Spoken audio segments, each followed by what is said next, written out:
Last night I was finally able to check out F1 the movie. Now I don't really know much about the Formula One racing or NASCAR. I don't know much about any of that stuff, but I know that I'm a fan of this director and especially of Top Gun Maverick from 2022. I was really excited for this one ever since trailers came out. We were watching all the trailers, but I watched maybe the first official and the teaser.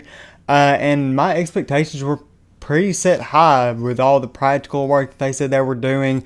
Brad Pitt actually learning a little bit about Formula One. But before I get into my review, my name is Hayden Baker and welcome back to Hayden Cinema. And if you are new here, please hit that subscribe button, hit that like button, and turn on that notification bell. That way you can stay up to date with every single one of my posts. So kicking this thing off with the positives, and I will say I don't really have much negative to say. Hardly anything at all. So this is going to be just mainly positives until about the last maybe quarter of this video. But the director of this film, John Kosinski, who made Top Gun Maverick, did just as wonderful as a job in this one as he did in that movie. The practical effects on this movie are stunning.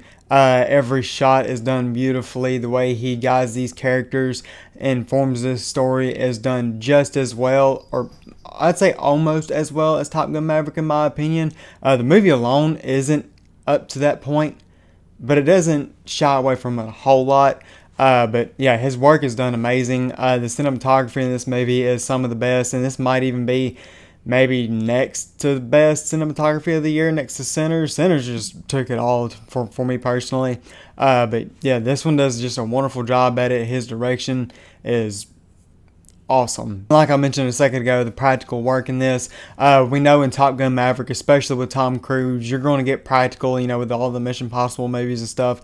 So finding out, I remember that being a huge, big piece of the marketing where Glenn Powell and Miles Teller and Tom Cruise were all flying planes to film a movie. But in this movie, it's no different. They actually used F2 cars is what I was reading. So yeah, they used F2 cars for the F1 movie. Brad Pitt learned how to drive them. I know that Brad was on the Armchair Expert with Dax Shepard. Great podcast, by the way. But I'm pretty sure he was saying on there to them that they were pushing to do 180 while driving in a lot of the scenes, but they would not be insured if they were doing that. So I think they said they did like 140, or maybe that's what they were testing for or something. But that's really cool to know that they were really going around that fast. But the fact that these guys in this cast were actually doing somewhat that in the first place, hardly if any CGI at all. I couldn't tell at least. Maybe the fire, that's about it. But yeah, wonderful work in that category, again with the cinematography and lining these shots up, how the camera goes in places that you don't think a camera should go. It ends up, and it's an awesome thing to see these. You're inside the car with them. You actually feel like you're in the race with them. You feel that tension. You feel the rumble of the car. You feel, it's so tense and exciting and also scary.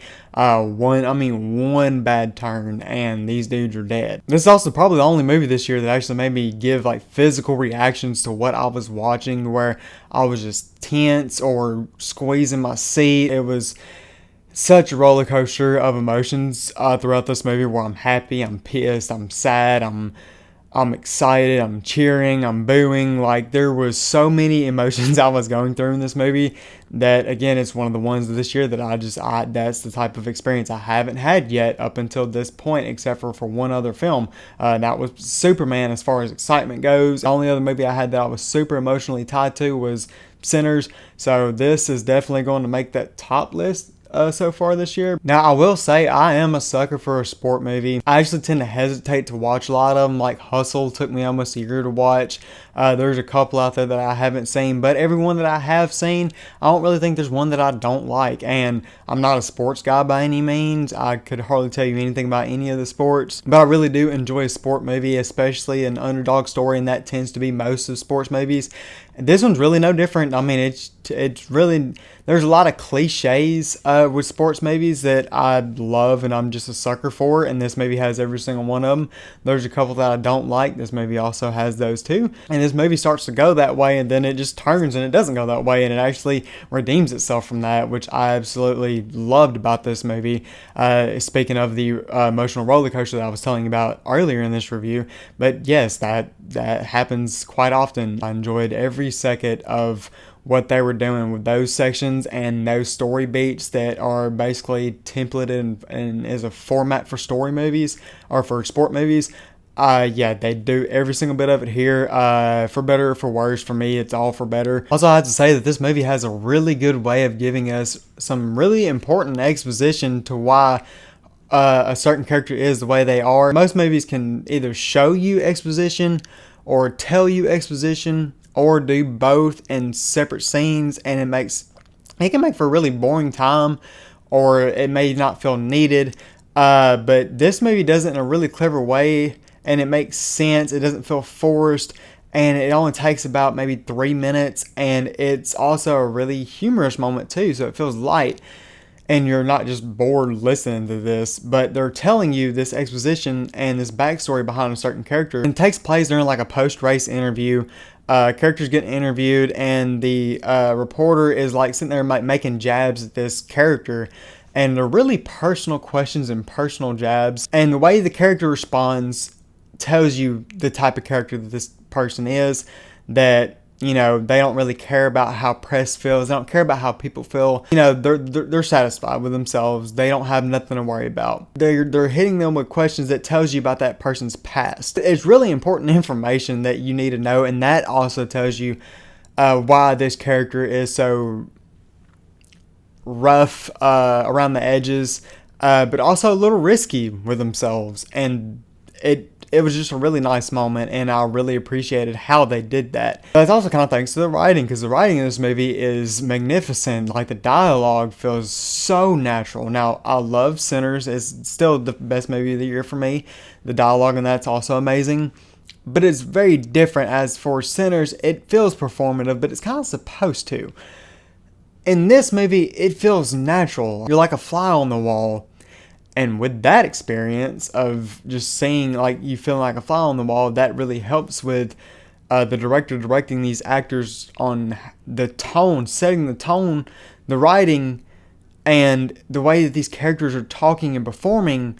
It all works so well together, and it feels so real. And like, you got an amazing cast here with Brad Pitt, Javier Bardem, Kerry Condon, and Damson Idris. Really wonderful cast. Brad Pitt plays Sonny Hayes, our main character. And his journey is, it comes full circle. It's beautiful, tragic. You really, really love this character, but you also hate him at some points. Like, he's definitely an asshole. But understandably, sometimes not. But it's kind of like in Seven. You have Brad Pitt, who's the young guy, and Morgan Freeman, who's the vetted officer, detective. In this one, Brad Pitt's the vetted racer. As for Damson Idris, who plays Joseph, he's the young coming up dude who's hot stuff. He's the next best thing since sliced bread. So you kind of get a similar relationship there, but they're actually more cutthroat to each other. It's really neat story, great acting. I love the setup and the character building. Some really nice character moments here. The character arcs in this movie are pretty amazing, but I do feel they maybe come a little too late. We'll get into that in just a second. But overall, for my positives, this is a great summer blockbuster movie.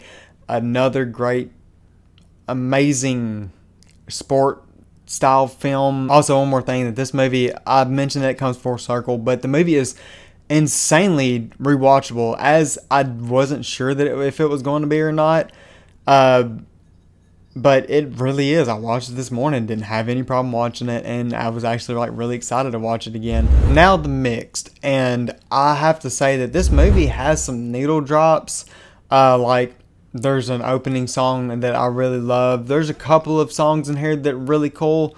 But some maybe even half the songs in this movie, and there are a lot of them, don't really fit what's happening in the movie, especially in the end. That didn't really fit for me personally. It could fit for some of you, but again, I did watch it a second time and it still didn't really work for me a whole lot. So that was something I wanted to mention. About halfway through the movie, I thought that honestly the music was going to be a positive, but it ended up not really working a whole lot for me towards the end. Now, of course, the score and the theme for this movie is fantastic. I mean, it's by Hans Zimmer. Come on, he never misses. But the needle drops, they don't really work for me. But it's not enough to hold it back a whole lot. Not even really a half star or anything. It's just something I noticed and just hadn't mentioned it. And again, these aren't huge issues. Even my negative, it's not a big issue at all. So take that with what you will. The last thing that I'll say for my mix is that I don't really know how to feel about our main two characters and their relationship. That does get a little tricky, and especially at some points you don't even know if they're playing or not. It's a little confusing, especially without spoiling it if you haven't seen the movie. But there's certain moments where like you think that they've redeemed and they're cool, and then they're not, and then they're cool, and then they're not, and then at some point when in other sports movies something what's to happen, and they're there for each other, and then after a race they're fussing again, and it gets really tricky and confusing and a little hard to keep up with. And now my negatives, and honestly I only have one, and it's not even really a huge knock on the movie, and I had it in my mixed, but it was something I even craved more, and it's not really what the movie did do, it's what they didn't do, and that was that the character of Joseph, played by Damson Idris, I really wanted more of his character. I wanted to see more of who he was. Now, I understand that it is Brad Pitt, like his character Sonny Hayes is who we're following, but it's really these two together through majority of the movie, and so I wanted to see maybe their relationship even build even more, and I wanted to see more of his character, his home life. Now we did get a little bit of it, but it's really not a whole lot there. There was a little bit of exposition that came down, and it was something that was meant to kind of bond our two main characters together. But that's what I was kind of mentioning in my mix, was that they kind of like bond and they don't, and they bond and they don't. I really wanted more of him and his story. Now maybe let's say if they give this maybe a sequel, which I really would like to see because it's great, I want more of him. So overall, guys, I really enjoyed this movie. The 3 issues that I honestly have in this movie, runtime was kind of an issue, and then I realized how easily rewatchable it was, and it really wasn't an issue no more. But yeah, them 3 small problems, that's really all I got. This movie is fantastic, wonderful sports movie, and I would really love to see a sequel from this movie. And it by far is going to probably end up in my top 10 of the year. And it's one of the better summer blockbusters I've seen in probably 10 years, honestly. And there's not many out there anymore. So overall, I'm going to give this movie a 4 out of 5. If you have not seen this movie, go watch it. Go buy it right now. It's on VOD. You can buy it in Vudu, Apple TV, wherever you basically can get all of your movies from. That's where you can buy it from. Please let me know what you thought of the F1 movie down in the comments below. You can follow me on all of my social medias. They'll all be linked down in the description below. If you want to see more like this from me, please hit the subscribe button and hit that notification bell. That way you can stay up to date with all of my posts. I hope you enjoy watching this video just as much as I enjoy making it for you, and I'll see y'all next time.